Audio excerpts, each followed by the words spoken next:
Hello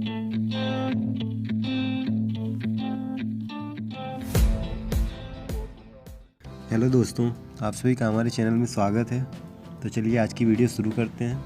तो आज हम लोग भारत के पर्वत तंत्र के विकास के रूप में देखेंगे कि कैसे कैसे किन किन क्षेत्रों में किन किन पर्वतों का विकास हुआ है। तो सबसे पहला पर्वत तंत्र देख लेते हैं, अरावली पर्वत तंत्र, जिसका भौगोलिक विस्तार गुजरात, राजस्थान, हरियाणा से लेके दिल्ली के क्षेत्रों में है।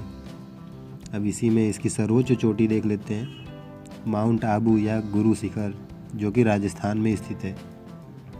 अब इसकी विशेषताएं कुछ देख लेते हैं। यह भारत का सबसे पुराना पर्वत तंत्र है। यह मोड़दार पर्वत तंत्र के रूप में जाना जाता है। इसकी ऊंचाई वर्तमान समय में अपरदन के कारण कम हो गई है, इसलिए इसे अवशिष्ट पर्वत भी कहा जाता है। अब इसी को देख लेते हैं, मानसून का निर्धारण यह क्यों नहीं करता है।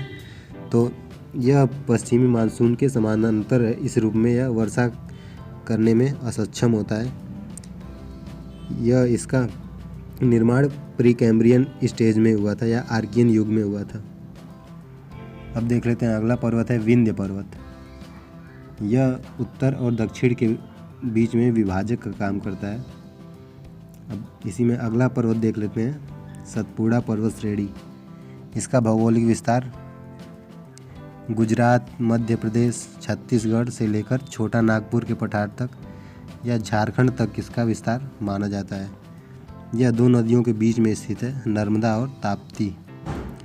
इसमें दो भाग हैं। पहला भाग महादेव है, जिसकी सर्वोच्च चोटी धूपगढ़ है, और दूसरा भाग है इसका मैकाले, जिसकी सर्वोच्च चोटी अमरकंटक है, जिससे नर्मदा और सोन दो नदियों का उद्गम स्थल भी अमरकंटक ही है।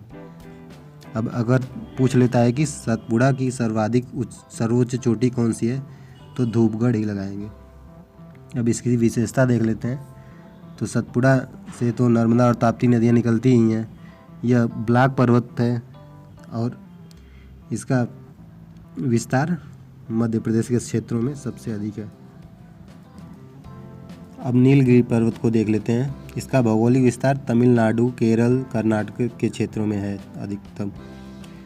अब इसमें इसकी सर्वोच्च चोटी नीलगिरी की दोदा बेट्टा, जो कि तमिलनाडु में स्थित है।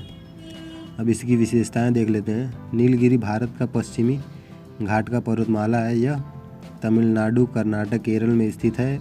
यह भी ब्लॉक पर्वत का उदाहरण है। यह पर्यटन स्थल ऊटी, कोयम्बटूर या उदगमंडल नाम से भी जो ऊटी जानी जाती है, उसके लिए प्रसिद्ध है। यह पूर्वी और पश्चिमी जो घाट हैं उनके मिलान बिंदु के रूप में जानी जाती है या घाट के रूप में जानी जाती है। अब इसी में अगली पर्वत श्रेणी देख लेते हैं, अन्नामलाई पर्वत श्रेणी। इसका भौगोलिक विस्तार भी तमिलनाडु और केरल में है। इसकी सर्वोच्च चोटी अनईमुदी है, जो इडुक्की जिला केरल में स्थित है। अब इसका विशेषताएं देख लेते हैं। अन्नामलाई, जिसमें अन्ना का अर्थ हाथी से होता है, मलाई मतलब पर्वत। तो ऐसा पर्वत जो हाथियों के क्षेत्र में है के लिए महत्वपूर्ण है, वह अन्नामलाई कहलाता है। अब इसी में कार्डेमम पहाड़ी इसी का भाग है। इसी का भाग इलायची पहाड़ी भी इसी को कहते हैं। इसका दक्षिणी विस्तार को ही जो अन्नामलाई पर्वत है, इसी के दक्षिणी विस्तार को कार्डेमम हिल कहा जाता है। अब इसी में देख लेते हैं, इसी के अंतिम भाग को नागरकोइल भी कहा जाता है। और इसी का अगर कोई पूछ ले कि उत्तर पूर्ववर्ती विस्तार, तो उसको पलनी कहा जाता है। अब पश्चिम घाट की पर्वत श्रेणियाँ देख लेते हैं।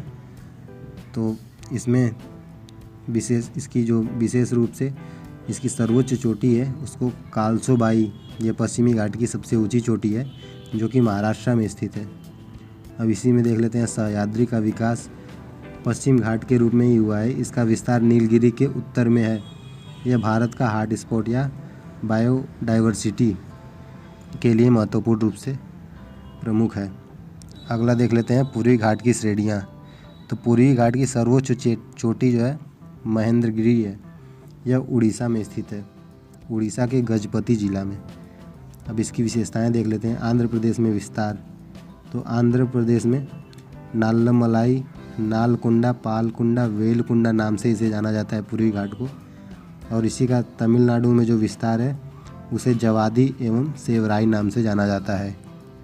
अब उत्तर पूर्व की कुछ प्रमुख पर्वत श्रेणियों को देख लेते हैं, जो कि गारो खासी जयंतिया मेघालय में स्थित हैं और अराकान न्योमा या नामचा बारवा या अरुणाचल प्रदेश के हिमालय की सबसे ऊंची चोटी मानी जाती है। अरुणाचल प्रदेश की यह सबसे ऊंची चोटी है। तो आज की वीडियो के लिए इतना ही। इसमें हम लोगों ने भारत के प्रमुख पर्वत चोटियों के बारे में जानकारी ली। तो मिलते हैं किसी नेक्स्ट वीडियो में नए टॉपिक के साथ। तब तक के लिए बाय बाय।